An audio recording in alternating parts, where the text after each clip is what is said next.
गोंदिया जिल्ह्यातील राईस मिलर्सने आपला संप मागे घेतल्याने धान्य भरडाईचा मार्ग मोकळा झाला।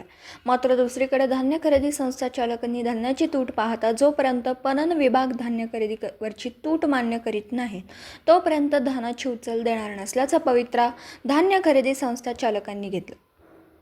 गोंदिया जिल्ह्यातील शेतकऱ्यांनी उत्पादित केलेलं धान्य जिल्हा मार्केटिंग फेडरेशन आणि आदिवासी विकास महामंडळाच्या वतीने खरेदी केला जात असून वर्ष 2023-24 मध्ये खरीप हंगामात खरेदी केलेल्या कोट्यावधी रुपयांच्या धानाची उचल राईस मिल चालकांनी वेळेवर केली नसल्याने कोट्यावधी रुपयांचं धान्य नष्ट होण्याच्या मार्गावर। मात्र तब्बल 7 महिन्याच्या कालावधीनंतर राज्य सरकारने राईस मिलर्सच्या 5 महत्त्वाच्या मागण्यांपैकी 3 मागण्या पूर्ण केल्याने गोंदिया जिल्ह्यातील राईस मिल मालकांनी आपला संप मागे घेत धान्य भरडाई करण्यास सहमती दर्शवली। हमारी मुख्यतः 5 मांगे थी। पहली मांग थी कि हमारे को पिछले 3 साल का पेमेंट गवर्नमेंट की तरफ से नहीं दिया जा रहा था। दूसरी मांग थी कि हमारा जो मिलिंग है मात्र 10 रुपये चार्ज दे रहे थे, वो हमने मांग किए थे कि वो हमको 140 रुपये मिले। तीसरी मांग हमारी ये थी कि बारदाना चावल में देने के बाद में 50% जो बारदाना बचता है उसका गवर्नमेंट 34 रुपये से वसूल करती थी, तो वह उसका रेट कम किया जाए। और चौथी मांग थी कि हमारी ब्लेंडिंग मशीन, डायनामेटिक ब्लेंडिंग मशीन हमने पिछले वर्ष लगाए थे। सेंट्रल गवर्नमेंट ने एक आदेश और निकाली कि वह ब्लेंडिंग मशीन नहीं चलेगी, अब डायनामेटिक ब्लेंडिंग मशीन लगाओ। तो इस तरह 4-5 जो मांगे थी।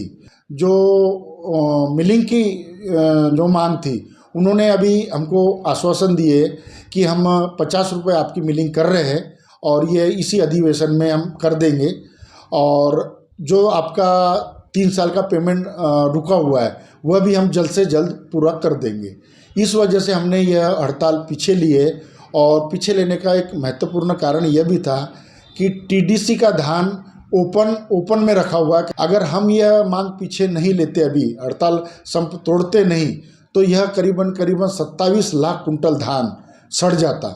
पानी चालू हो गया है, बरसात ज़ोरों से चालू हो गई है, इसलिए हमने बहुत यह सोच समझकर और यह काश्तकारों की इतनी मेहनत से धान पकाया हुआ और ख़राब न हो, और इसलिए हमने ये मांग अपनी पीछे ली, हड़ताल पीछे ली। तर राईस मिलर्सचा संप मागे होत नाही, तर आता धान्य खरेदी संस्था चालकांनी संप पुकारत खरीप हंगामात खरेदी केलेल्या धान्याची उचल वेळेत न झाल्याने मोठ्या प्रमाणात धानाच्या वजनात घट झाल्याने क्विंटल मागे 4 ते 5 किलो घट मंजूर करावी अशी मागणी जिल्हाधिकाऱ्यांमार्फत पणन विभागाला केली।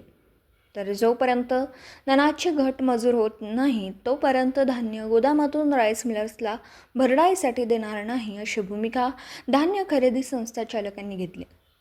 आमची मुख्य मागणी अशी होती की आम्हाला जे 8, 9, 10 महिनेपर्यंत धान उचलत नाही आणि त्या मालाची घट जे येते ते मंजूर करावी। दुसरे 8-10 महिन्याचे गोदामाचे भाडे आम्हाला मिळाले पाहिजे। तो आम्ही असा निश्चित केला आहे गोंदिया जिल्ह्याच्या धान संस्थांनी की जोपर्यंत याचा निर्णय लागत नाही तोपर्यंत आम्ही धान देत नाही। या बैठकीमध्ये आता धान खरेदी केंद्राच्या संदर्भातली जी चर्चा झाली त्याच्यामध्ये महत्त्वाची बाब आहे, सगळ्या खरेदी केंद्रावर सगळं माल ठेवलेला आहे।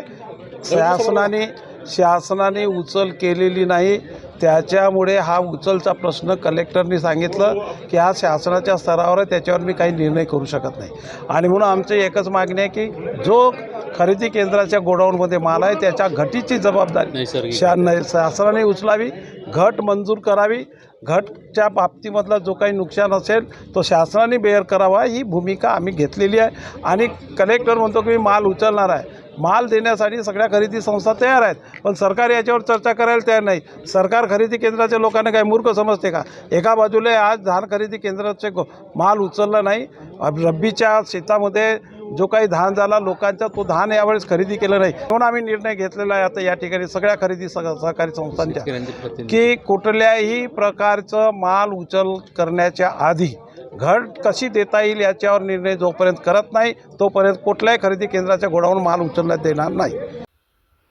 तर दुसरीकडे राईस मिलर्सच्या संपाचा फटका धान्य खरेदी संस्था चालकांना बसला असल्याने खरीप हंगामात खरेदी केलेल्या धान्याची वेळेवर उचल न झाल्याने गोदाम भाडे देखील अंगावर तर बसल्यास तर रब्बी हंगामात शेतकऱ्यांनी उत्पादित केलेल्या धान्याची हवे त्या प्रमाणात खरेदी न करू शकल्याने याचा फटका धान्य खरेदी संस्था चालकांना बसला.